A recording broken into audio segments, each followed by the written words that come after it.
Their roots in the U.S. go back more than a century. Their ties to family and tradition know no borders. Meet the Ukrainian Americans. Proud of their heritage, happy to share, they're equally proud to be part of the American way of life. Catch a thread of their story and a whole lot more this time on World in America.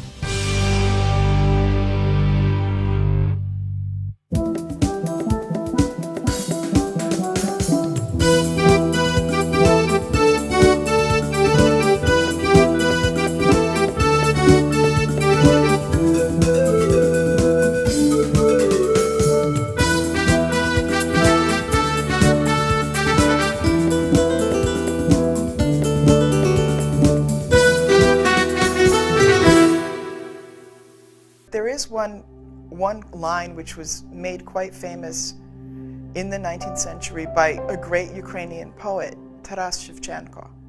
And what he said to his countrymen, he faced a lot of opposition by the Russian Empire. He was exiled for writing in Ukrainian, things like that. But what he said to us was, "І чужого научайтесь, свого не цурайтесь."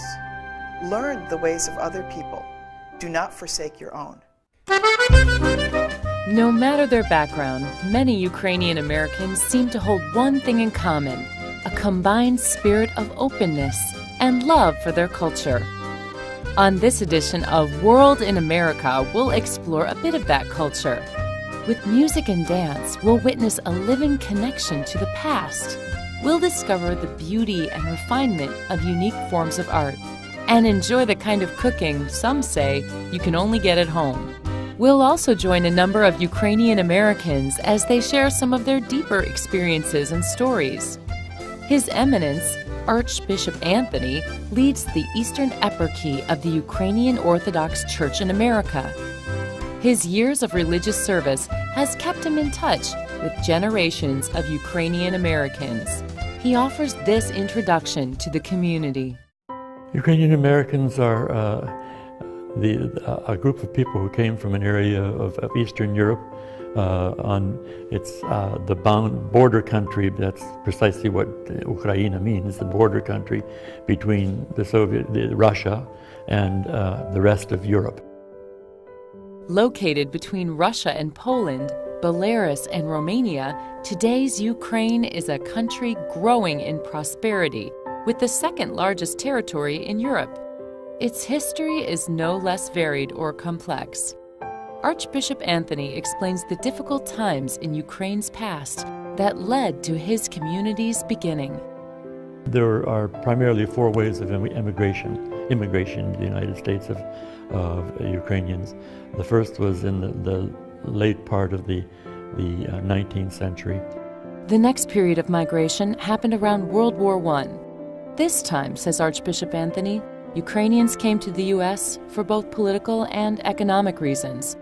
The Russian Revolution of 1917, subsequent strife, and a massive famine in the 1920s led thousands to leave the country. Many of those who settled in America went back to work in the coal mines of Pennsylvania and West Virginia. Others manned the steel mills of Ohio and Detroit. The third wave came immediately after World War II. And this was almost purely a political immigration. They were what were called the displaced persons who had fled Ukraine when the Nazis came into Ukraine and took over basically the entire country until 1939 to 44.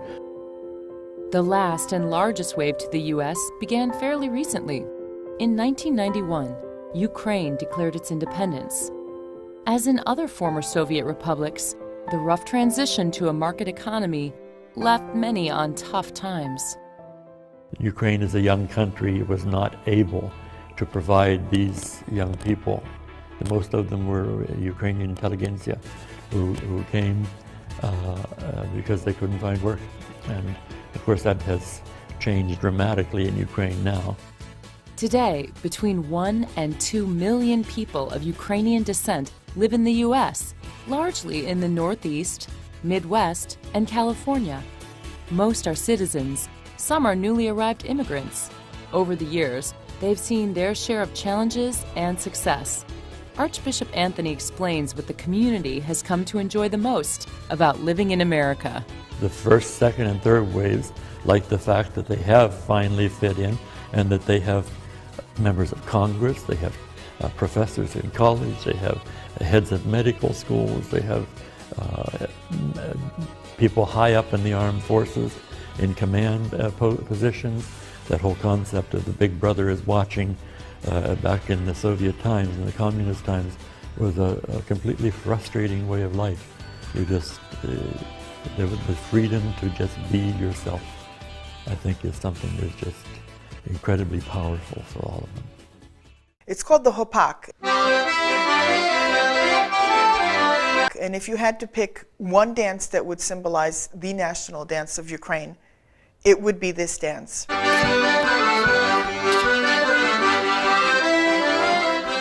My name is Volodymyr Sizanenko, Walter Sizanenko, and I was born in the United States in Philadelphia. My name is Katerina Sizanenko, Katerina Sizanenko. I was born here in New Jersey. My parents came to the United States as teenagers right after World War II. Hello, my name is Alexander Sizanenko, or my name is Alexander Sizanenko.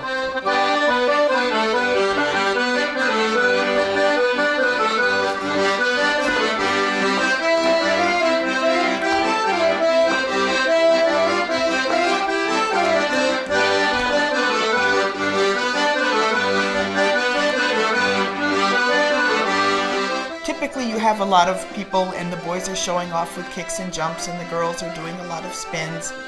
Dance is a great way to keep them interested and connected to their culture and their heritage. My name is Christine Sizanenko. I'm an American of Ukrainian descent, born in this country. The Sizanenko family, Walter, Christine, and their children represent the latest branch in a Ukrainian American family stretching back decades. Residents of Randolph, New Jersey, they were all born and raised in the U.S. Walter Sizanenko tells of his family's beginnings. My roots on both my parents' side, my mother and my father's side, started in Ukraine, and they were taken by the Nazis during World War II, so they were taken to labor camps. They spent quite a few years in the labor camps in Germany. At the end of the World War, the American soldiers allowed them to be sponsored by families here in the United States. Both my parents finished high school and went on to college here, and they met here in the United States. So they were born there, they came over as teenagers, and they met here. Like many Ukrainian Americans, both Mr. and Mrs. Sizanenko grew up with strong ties to their culture. They speak of a love of language and tradition inherited from their parents, something they continue to pass on to the next generation. Mostly by our parents always having us learn about Ukrainian things and never letting us forget that that is where we are from. There was a very strong feeling of the traditions, and so that was part of the identity, I think, that my family and I have, is part of that tradition. The cuisine, good part of that, the food, there's Ukrainian food that you know about. Music is a big part of the culture. There's various types of music, so that's a big part of it. The embroidery, from an artistic perspective, Ukrainian Easter eggs are certainly a part of that. The writing of Easter eggs, or pisanki, is just one of the many traditions families like the Sizanenkos proudly keep alive. I would like to share with you some of my collection of Ukrainian Easter eggs, or pisanki. The way these eggs are made is by writing on the egg with wax. It's a process called wax resist dyeing. You cover the part of the egg that's going to stay a certain color, and then you dye it into a different color. This egg has white, yellow, red, and black. Most of these eggs were done by me. A few of them were gifts from other people. This egg is a goose egg. There was a woman in my church choir who knew that I wrote eggs, and she had a farm and she would occasionally bring me some goose eggs. This one probably took somewhere between 20 and 30 hours of labor. It's an intricate design with a lot of colors.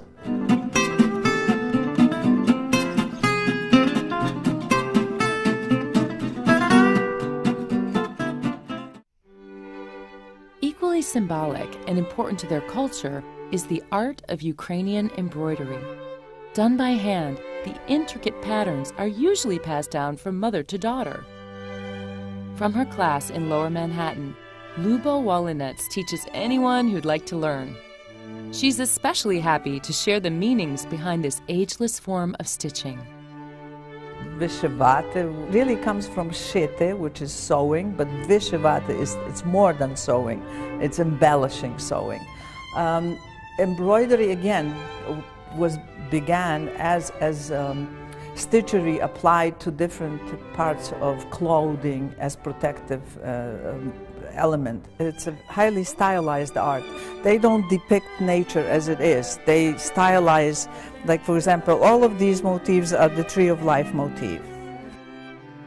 You have all of these motifs that they are signs of the sun.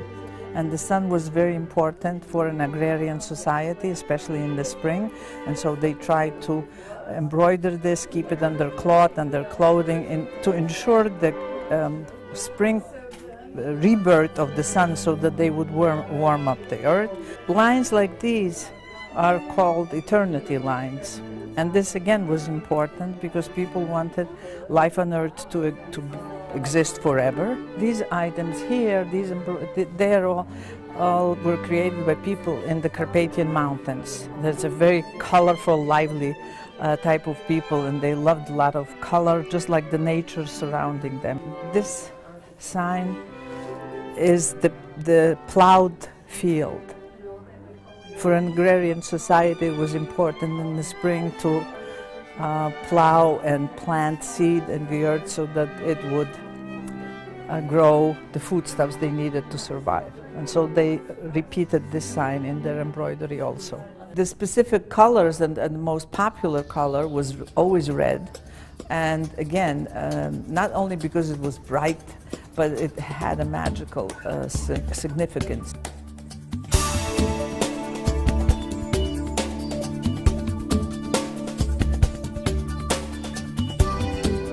It was the color of the sun, color of blood, color of life. And so the more red color in your costume, the healthier you will be, the luckier you will be. Tradition says that when you start embroidering any item, you have to clear your mind and your conscience of any bad thoughts, otherwise the embroidery is not going to work. So that's important, and I try to explain, and everyone likes this part. Those who come to her class do so at the Ukrainian Museum. Located on East 6th Street in New York, the facility showcases Ukrainian art and opens a door to a culture 1,000 years in the making. Miss Wolinets serves as the museum's curator. She and Ola Hanateko, president of the Board of Trustees, explains its origin and mission. The museum was founded in 1976 by a women's organization called the Ukrainian National Women's League of America. They founded it because they had a collection of folk artifacts from 1933. And by 1976, these items were already deteriorating because they were using them for small minor exhibitions, traveling exhibitions. And in time, they saw that quite a few of the items were in very, very bad shape. And so the Women's League decided that the only way to preserve this collection and to show it to the Ukrainians as well as to the American citizens of what our cultural background was, would be to establish a museum. And so this is what they did. So it was a women's organization that founded the museum. Well, for Ukrainian community, it's a very, very important cultural edifice, since we always have new generations of children, and in order for them to appreciate and understand the cultural background of their parents or grandparents, visually is the best way of teaching and enjoying it and maybe appreciating it, and also maybe developing interest in its study. In the process of the 31 years that our existence, we have found out that non-Ukrainians are very interested in our folk art exhibitions and in our fine art exhibitions. And the reason, I think, is because it's educational. When they come to the museum, they learn something about a new culture, a different culture. And that's the contribution that the Ukrainian Museum makes.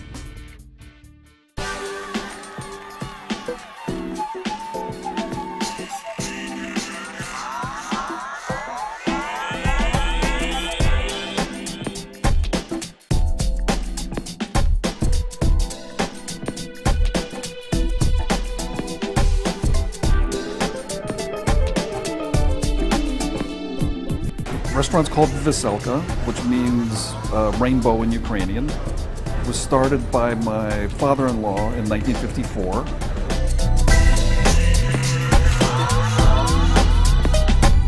Over the years, our clientele, our market has changed, but we've held on to that basic concept of serving very inexpensive, homemade, simple, good quality Ukrainian foods.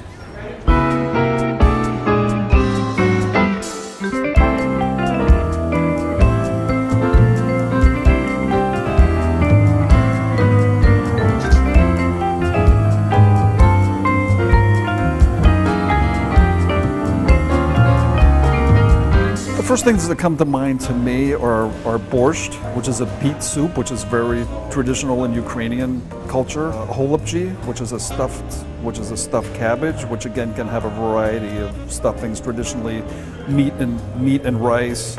We make something called nalisniki, which is a big crepe that is stuffed with a sweetened farmer cheese and then folded and sautéed in butter, which is also very popular, another one of our big selling items.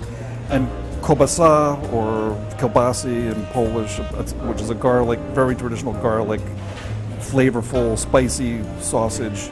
Vareniki, which are also known as pierogi, which are a dumpling, which can be stuffed with traditionally several different fillings: potato, cheese, sauerkraut, mushroom, meat.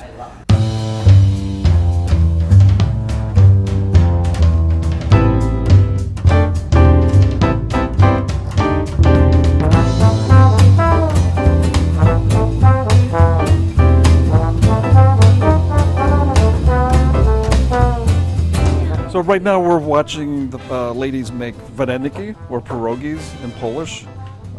This is a very simple dough made of flour, milk, and eggs, which is rolled out, cut in disc. And right now we're making meat pierogis, so they're being stuffed with ground meat, which is a mixture of beef, chicken. And in a few seconds after she lays out the stuffing, you have an opportunity to see her actually seal the dumpling, which is the vast majority of the work. It's very labor intensive.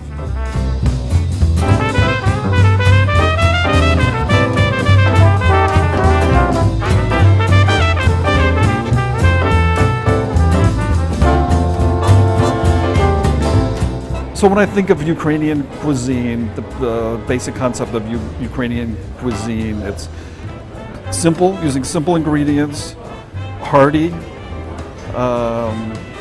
delicious, and filling.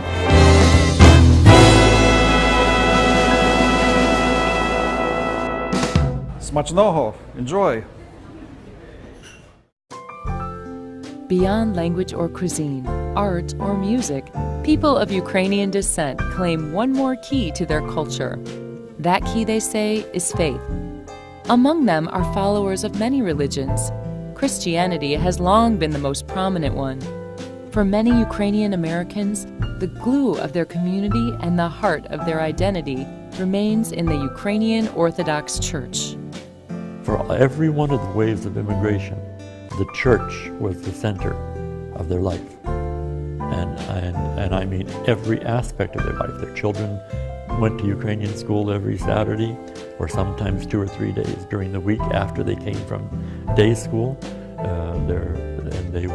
They participated in the dancing groups, they participated in religious education, they participated in classes for the embroidery and the pisanke and every other aspect of Ukrainian culture. So that was the center. This church in which we are sitting now is called St. Andrew's Memorial Church, and it was built in from 1955 to 65, and it was built in memory of the 10 to 14 million Ukrainians who were starved to death in an artificial famine.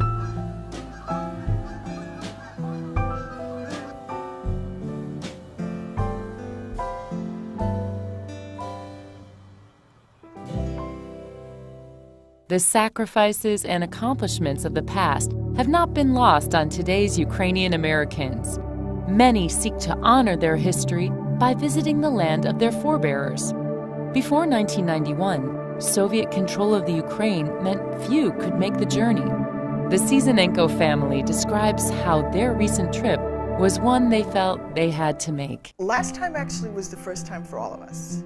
And so the main motive was, our children are getting bigger, we really all want to go together and share this experience. And it was kind of now or never. Our son is finishing university, he may get a job, he won't be able to take time off. So it was just a good time. It was important for us to try to get my 3 children and my wife and I together to go over to visit and to expose everyone at the same time.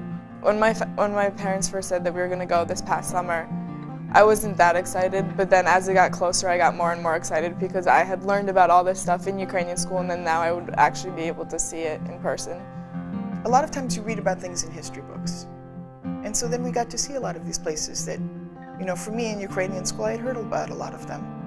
A lot of the famous churches, and we saw graves of famous people, you know, that we had only read about. Visiting The countryside for me was very different because we don't live in the city, but we're not in the middle of farms. And there it was just a lot of empty space, and all the houses, like the salads, the villages, all the houses were very close together. It was just a different feel for me. Mostly we're in cities, which is not that different. When we visited my husband's grandmother's sister out on a farm, that was very different. When we went to visit, we flew into the city, actually, into Dnipropetrovsk, and then parts of the family, my mother's cousins actually came to pick us up, and we went out more to the country to visit my grandmother's younger sister. And what was just amazing, it was a very small house there that she's been forever. I saw the house that my grandmother was born in. You know, it was the next house over, so it was very different. But it was a village. It was a salah, a village. This is, you know, family obviously that I don't know. I know maybe their names, and toward the couple months leading up to our trip, we made some, you know, pictures and names and tried to link the two. But when we got there, after the first, you know, 5 minutes of greeting, and you know, it was very natural. It was a very natural transition. When inside the house, all those pictures that my grandmother had been sending over years and years were out, you know, in frames of my kids, of me and my brothers. So it was a very close linkage, and it was very strange for me that I was a bit embarrassed that I did not know as much about them as they knew about us.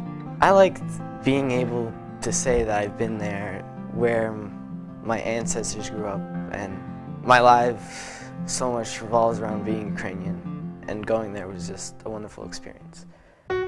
Many Ukrainian Americans say they're proud of their community, its heritage, and what they've achieved. But their greatest contribution might just be their willingness to embrace the best of both worlds. We have raised our generation to be aware of the importance of freedom of independence and of the freedom to love your culture, to express. And this is indirectly, again, we and our children and our youth transfer and add again to the American community. Every aspect of culture, you'll find Ukrainian Americans who have given their all to that culture, and we want to be able to retain that within this American society. You have a root someplace in Ukraine through yourself or your parents, through the church, through the ethnic beliefs, and through the traditions. And if you happen to be in America, you are not solely American, but you have this influence of the Ukrainian community. So put them together, you're Ukrainian American.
There is one line which was made quite famous in the 19th century by a great Ukrainian poet, Taras Shevchenko. And what he said to his countrymen, he faced a lot of opposition by the Russian Empire. He was exiled for writing in Ukrainian, things like that. But what he said to us was, "І чужого научайтесь, свого не цурайтесь." Learn the ways of other people. Do not forsake your own. No matter their background, many keep in touch with generations of Ukrainian Americans. He offers this introduction to the community. Ukrainian Americans are a group of people who came from an area of Eastern Europe. It's the border country. That's precisely what Ukraine means, the border country between Russia and the rest of Europe. Located between Russia and Poland, Belarus and Romania, today's Ukraine is a country growing in prosperity, with the second largest territory in Europe. Its history is no less varied or complex. Archbishop Anthony explains their roots in the U.S. go back more than a century.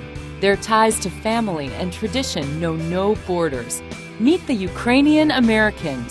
Proud of their heritage, happy to share, they're equally proud to be part of the American way of life. Catch a thread of their story and a whole lot more, this time on World in America.